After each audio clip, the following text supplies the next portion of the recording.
We begin with something old and something maybe not so old. If you think of antiques as dusty furniture and your grandmother's china set, you'd better take a fresh look in your attic. Today, Transformers, Star Wars figures, and Pokemon cards are collectibles worth big money. Native Rhode Islander Travis Landry knows about that firsthand. He's a young man with an old soul and a keen eye. I loved the arts. And that's where, growing up as a little kid, I was like, oh man, I want to sing, act, do all this stuff. And then I developed the love for antiques, collectibles, and then I figured, how can I merge these two worlds? Cumberland native Travis Landry got those two worlds to merge by joining the team on Antiques Roadshow. This is hotter than fire. The demand for these cards is uncontrollable. Are you kidding me? Yeah, I feel like I don't work a day in my life. I just play with toys and cool stuff. So I'm a nerd, right? But, I'm a dedicated nerd, and I've taken all this time to study and put into this practice, just like someone who wants to become a doctor or a lawyer. Landry has been putting his knowledge into practice on Antiques Roadshow since he was just 20 years old. Now at 27, he's the youngest appraiser on the long-running PBS program. Landry is of the generation that can value items such as Magic the Gathering cards, a precursor of the Pokemon craze. So cumulatively, you're looking at auction between $65,000 and $100,000 in trading cards here. Oh my gosh. 100 now, 110. I have 100 on the early MI model, looking for 110. 110 now, 120. Landry specializes in Millennial, Gen X, and Gen Z nostalgia. 15 models in that lot. The bid is with Marriott. 100 go 110. Landry's full-time job is as an auctioneer at Bruno & Company in Cranston, where he's the director of pop culture. 190 on the sci-fi mod. 200, 2 1/4, 2 1/2. Great unused models. What drew a young man like you to antiques? There's nothing else like it. And what's funny, I try to explain to my friends today, who I went to high school with and college, and they're like, how can you be into all this stuff? Knickknacks, dust collecting. I'm like, no, it's not. It's cool. It's history. His history reveals why he's so at home in an auction house. I grew up going to auctions every week with my parents. They collected pottery, like more traditional antiques. I mean, there were some weeks we go to 4 auctions in a week. Monday night, Tuesday night, Thursday, Friday. And then if it was a big auction, it'd be like a Saturday day sale, going to a lot of on-site auctions. I was going there literally since, as my dad will say, a baby in my mom's arms. Landry's mom was a nurse, his father a captain on the Woonsocket Police Force. They shared a passion for treasure hunting, and Landry caught the bug. And I was hooked, absolutely hooked. And I would just spend all my time looking for toys. We've driven to Wisconsin, Michigan, buying collections, just because on the hunt for them, and it's all I wanted to do all day long, every day. Is it as fun as it looks?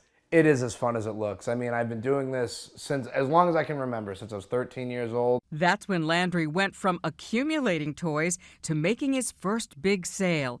He borrowed money from his dad to buy a bounty of Transformers from a private collector. So I buy it for $700, the collection, sell everything for $1,400, double up on my money, and I get to keep the best piece that I still have today. It was a 1984 Mirage, what they call pre-rub, a little nerd terminology for the first Transformers that came out. With growing nerd knowledge, a chance to be on TV came along. However, Antiques Roadshow was not his first rodeo.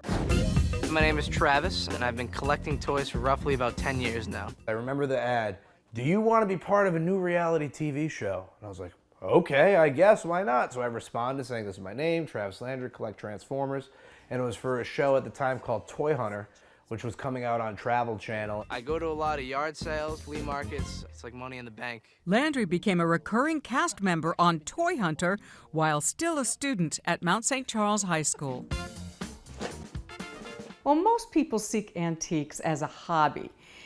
But did you ever think that you'd have this as your career? So I did not. I was studying nuclear engineering, and I'll never forget, it was my first year in college. I'm in the back of my chemistry class, and that previous summer I had bought my first painting to sell, and I consigned it at auction. I watched it sell for, 5 times what I paid. I was like, what am I doing here? He switched his major to art history and went to work at Bruno's auction house. I will say I'm a professional, but I can have fun while being a professional.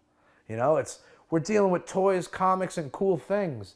Of course I'm going to be enthusiastic. It's awesome. I'll have a 30-minute conversation with a gopher that's in my backyard. You know, I'm happy to, I love meeting people, love talking, love having a good time, entertaining. Issue 52, this book is literally hotter than fire. What do you think people might have in their attic or their cellar that they don't realize is valuable? What could you tell them? I know this sounds like a little generic, but really all of pop culture is hot. And what I mean by that is whether it's Star Wars, Transformers, G.I. Joe, Masters of the Universe, He-Man, My Little Pony, you know, Princess of Power, or original Nintendo games. And even outside of the toys, I mean, vintage sneakers, t-shirts, it's video games. Even VHS tapes are now becoming collectible. You always wanted to play with toys when you grew up. Yeah, or not play, collect. Because it's weird, you know, my parents at Christmas time, they'd buy me 5, 6 Transformers, whatever. It's like I'd take those 5 toys,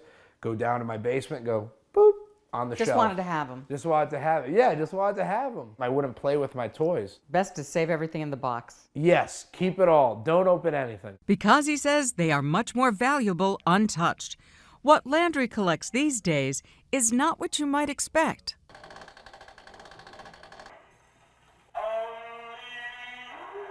His vintage Victrola plays vinyl records from the 50s. Modern art mixes with federal furniture and pottery. Landry says his home isn't cluttered, it's curated. My taste is eclectic. The way I like to do it, I don't collect one particular thing anymore. I just try to collect the best examples of all different things along the way. It speaks And to you. Yeah, and I just like learning about it because that's the greatest thing about this job and the items is that every single piece has a story behind it. And a good story is what Landry's always looking for. So, prime example, one of my favorite items I've ever appraised on Antiques Roadshow was a Aurora Plastics Godzilla model kit. Just for the sheer fact that I was like, how did you acquire this model? He goes, I needed something to bring to Antiques Roadshow, so I bought this for $1 at a yard sale last week. I said, really? It's a $300 to $500 model kit. Not gonna light the world on fire value-wise, but that story. You know, we love hearing stories. Things need to be appreciated. History needs to be preserved. I think people should collect. It's something fun. It's something, you know, as my dad will say, it kept me out of trouble. I was, instead of worrying about anything else, you know, I was worrying about understanding toys and looking for the next find.